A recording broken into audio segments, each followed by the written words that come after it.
Ever found yourself secretly rooting for the villain? You're not alone. In the morally complex world of modern storytelling, bad guys aren't just evil. They're philosophers with questionable methods, revolutionaries with extreme tactics, and damaged souls trying to remake a world that hurt them. These complex antagonists force us to confront uncomfortable truths. Sometimes, the villain makes more sense than the hero. Let's consider 10 villains that fits this description. 1. Thanos. Oh snap. Let's talk about the Mad Titan with the bedazzled glove and ecological concerns. Thanos is basically that environmentalist friend who takes things way too far. While we're separating recyclables, he's separating souls from bodies. His half of all life must go plan might seem extreme, but hey, at least he's consistent, randomly selecting victims regardless of wealth, status, or whether they return shopping carts to the corral, the true moral test. Thanos is so compelling. Beneath that purple chin-grooved exterior beats the heart of a twisted conservationist. The dude literally retires to tend crops after his genocide. Talk about work-life balance. And unlike most villains who plays around until the hero escapes, Thanos actually wins, sits down for a sunset viewing, and smiles like he just finished a satisfying yoga session. The most disturbing part? When he explains his utilitarian mathematics of suffering, you might catch yourself thinking, well, he's not wrong about resource depletion. Now to a heart-touching character. 2. Killmonger, the revolutionary. We couldn't help but understand Eric Killmonger. Stevens arrives in Wakanda like that cousin at Thanksgiving dinner who asks uncomfortable political questions that make everyone squirm, but secretly think, you know what? He's got a point. What makes Killmonger so effective is that his villain origin story is America itself. Born in Oakland, abandoned by the nation that should have protected him, he asks the question no one in Wakanda wants to answer. Where was all this advanced technology when my people were suffering? His pain isn't manufactured, it's inherited through generations. His methods? Definitely problematic, it's in the name, folks.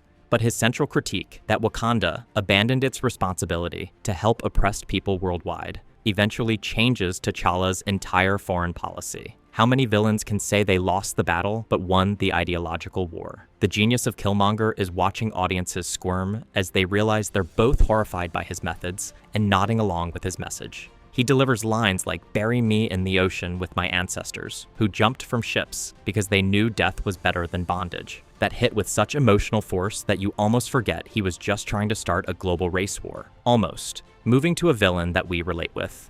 3. Walter White, Breaking Dad to Breaking Bad. Walter White, the mild-mannered chemistry teacher who went from mixing baking soda volcanoes to blue crystal meth faster than you can say, midlife crisis. His villain journey is basically what would happen if your high school science teacher suddenly decided that the periodic table was less interesting than the criminal underworld. What makes Walt so fascinating is that we start by rooting for him completely. Cancer diagnosis? Check. Underpaid teacher? Check. Just wants to provide for his family? Check, check, check. It's the world's most sympathetic villain origin story. But then something magical happens. We keep rooting for him long after we should have stopped. Walt transforms from desperate dad to drug kingpin Heisenberg with such methodical precision that you can't help but be impressed. He's like a twisted American success story, pulling himself up by his bootstraps and then using those same bootstraps to strangle his enemies. By the time he admits, "I did it for me, I liked it, I was good at it," we've been complicit in his moral decay for 5 seasons. A complicated villain given us mixed feelings is next for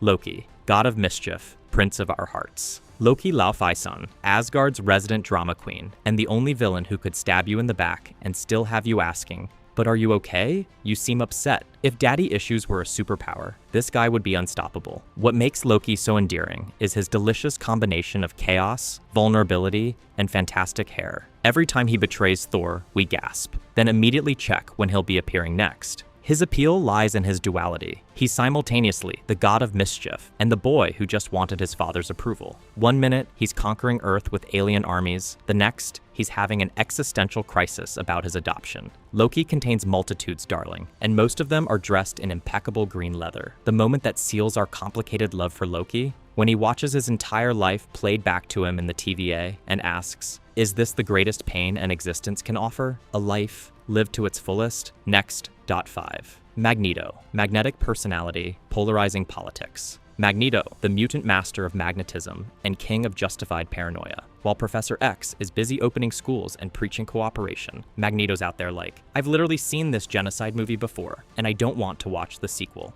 What makes Eric Langhair so compelling is that his extremism comes from extreme trauma.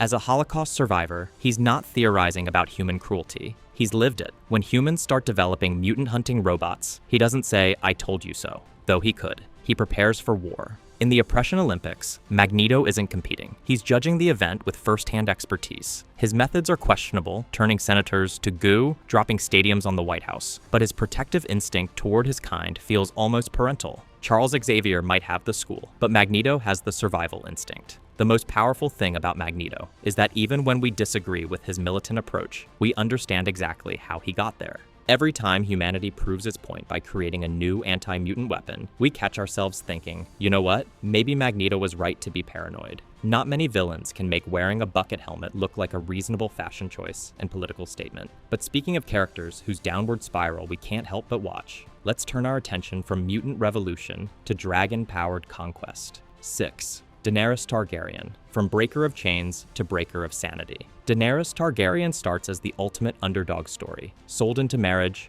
abused, and seemingly powerless. Then she walks into fire and emerges with baby dragons. Talk about a glow-up. For 7 seasons, we cheer as this platinum blonde revolutionary topples slave masters and builds an army through sheer force of will and firepower. Dany became so fascinating. We were right there with her, justifying each escalating act of violence. Crucifying 163 masters? Well, they crucified children first. Burning the Tarleys alive? They wouldn't bend the knee. It's like watching your friend date someone increasingly toxic, but making excuses because you should have seen how sweet they were in the beginning. Her journey brilliantly illustrates how revolutions can sour, how liberators can become tyrants, and how easily breaking the wheel becomes becoming the wheel. By the time she's reducing King's Landing to ash, we're horrified, but not entirely surprised. The warning signs were there in the fine print between all those powerful speeches and dragon flights. And yes, we're still bitter about Season 8. From one chaotic force to another, let's examine a villain who saw society's rules as a punchline waiting for a devastating punchline. 7. The Joker Heath Ledger's Joker doesn't want money, power,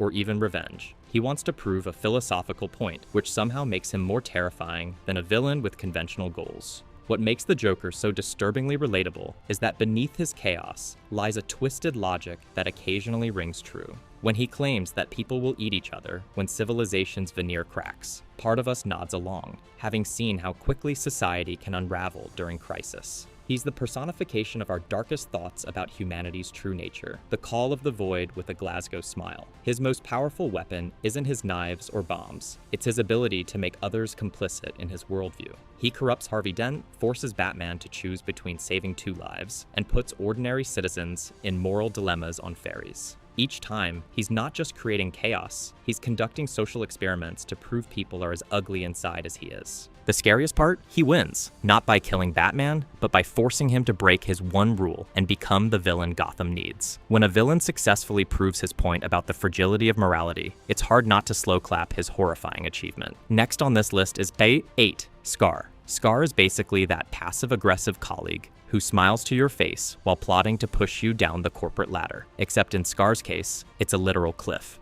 With his British accent, theatrical eye roll, and perfectly timed zingers, he's the villain we quote at parties, while conveniently forgetting he orchestrated a fratricide. What makes Scar so compelling is that his motivations stem from a relatable place, feeling overlooked and undervalued compared to his golden child brother. He's living in Mufasa's shadow, quite literally in the opening scene, passed over for the throne despite his intelligence. His villain song, Be Prepared, isn't just a banger. It's basically an anthem for anyone who's ever felt like the family disappointment. His strategy is masterful, using hyenas as the outsourced labor force for his coup, manipulating Simba's childhood innocence, and creating a perfect alibi. If there were LinkedIn for Disney villains, Scar would have endorsements for strategic thinking, delegation, and dramatic monologues. Even his downfall carries poetic justice, betrayed by the same allies he disdained and ultimately destroyed by the kingdom he neglected. Speaking of those who feel rejected by society, let's examine a dark wizard whose childhood trauma spawned one of literature's most formidable villains. 9. Voldemort, the boy who wasn't loved. Voldemort is what happens when you combine abandonment issues, exceptional magical talent, and zero access to therapy. Born Tom Riddle in an orphanage, he went from collecting trophy items from bullied children to creating Horcruxes from murdered souls. Talk about an escalation of concerning behaviors. What makes Voldemort fascinating beyond his snake-face aesthetics is that his fear of death drives everything. His obsession with immortality is basically an extreme version of our own existential dread. While we buy anti-aging creams, he splits his soul into 7 pieces. Different approaches, same fear. His charisma and intelligence make him the ultimate cult leader, attracting followers despite his obvious instability. The Death Eaters are like that friend group that follows the most toxic person just because they have a compelling vision and confidence. The true horror of Voldemort isn't his magical power, but how recognizable his path to villainy is. Childhood rejection, finding community in dangerous ideology, and eventually becoming the very thing that traumatized him,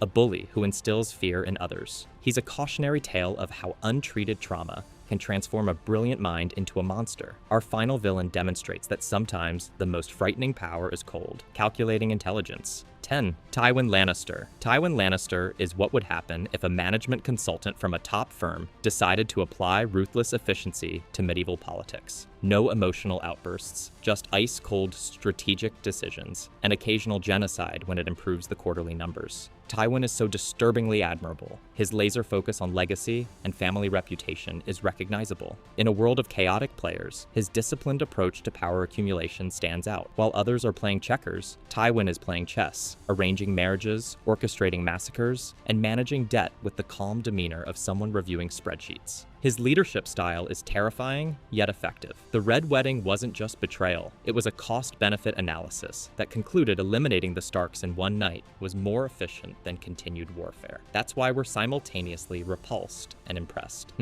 He's the embodiment of pragmatism without moral constraints. Even his parenting, though emotionally abusive, comes from a twisted place of ensuring family survival. His relationship with Tyrion reveals his fatal flaw, an inability to see worth beyond conventional metrics. Ultimately, his downfall comes from the son he discounted, proving that even the most calculated plans fail when human emotions are treated as rounding errors. Thanks for watching, guys. Which villain here incited loyalty from you more? Drop you comments in the comment section. We would like to hear from you. Share and subscribe to keep following us for more content.